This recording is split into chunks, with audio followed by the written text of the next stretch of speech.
Can you share me a little general timeline of your... Oops, I leant away from the mic for a second. Scratch my butt. That's not how you do a podcast.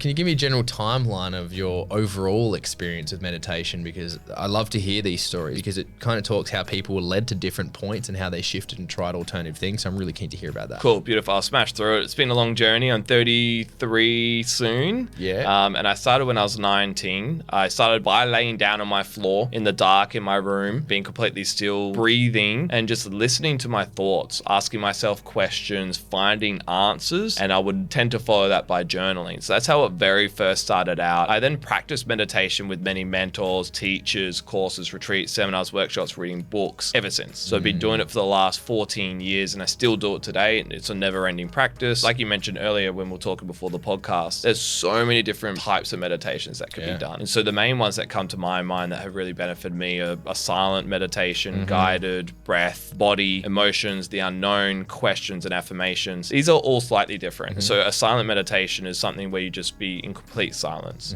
Then you would have guided meditation that will, any sort of guidance from maybe even yourself. You could even guide yourself through meditation by taking yourself on a specific journey. The breath by focusing on the breath, the body by focusing on the body, emotions, focus on emotions, the unknown, which is what I get from Joe Dispenza, and he focuses on meditating on the unknown, and that forces you to separate from the known. Whenever known thoughts or feelings arrive, you go, I've already been here, let's move, and you keep moving until you fall into an unknown, which is really cool. Questions, focusing on a specific question or challenge or problem, and affirmations, so something that I use a lot of, and sometimes I still use affirmations where it will be a sentence or a phrase that is affirming something that I want to experience or am experiencing. So they're all the different meditations that I've done and still continue to do.